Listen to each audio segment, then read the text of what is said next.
নমস্কাৰ মোৰ আন এটা ভিডিঅ'লৈ আপোনালোকক স্বাগতম জনাইছোঁ।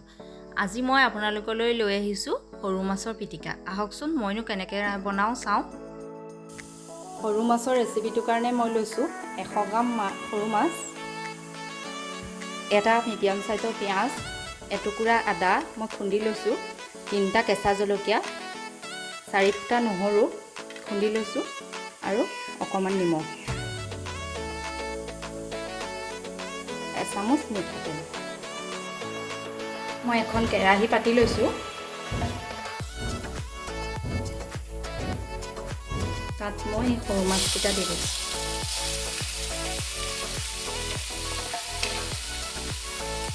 কাটি থোৱা পিঁয়াজটো দি দিছোঁ, আদাকণ, নহৰুকণো দি দিছোঁ, জলকীয়া তিনিটাও দি দিছোঁ ইয়াতে, নিমখখন, তেলকণো ইয়াতে দি দিছোঁ। তেনেই সহজ ৰেচিপি। এতিয়া মই লৰা অকণমান দেৰি কাৰণে গেছটো বঢ়াই ল'ব।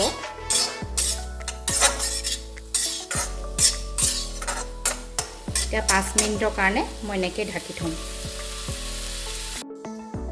5 মিনিটৰ পিছত এই ঢাকনিখন মই উঠাই দিছোঁ। চাওকচোন কি ধুনীয়া, ইমান ধুনীয়া এটা সুগন্ধি আহিছে। যিসকলে এই ৰেচিপিটো ট্ৰাই কৰা নাই, এবাৰ প্লিজ ট্ৰাই কৰি চাব।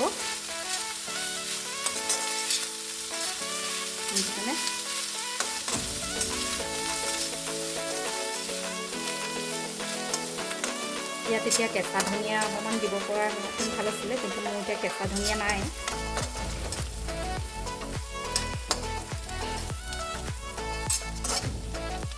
আকৌ মই 5 মিনিটমানৰ কাৰণে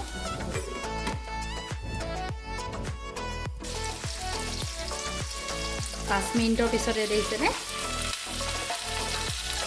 সৰু মাছৰ ৰেচিপিটো মোৰ ৰেডি হৈ গ'ল। এতিয়া গৰম গৰম ভাতৰ লগত খাই চাওকচোন কেনেকুৱা ধুনীয়া হৈছে। এতিয়া মই গেছটো অফ কৰি দিছোঁ।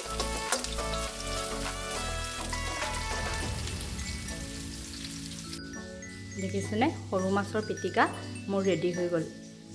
যদি মোৰ ভিডিঅ'টো চাই ভাল পালে লাইক, কমেণ্ট, শ্বেয়াৰ আৰু ছাবস্ক্ৰাইব কৰিব।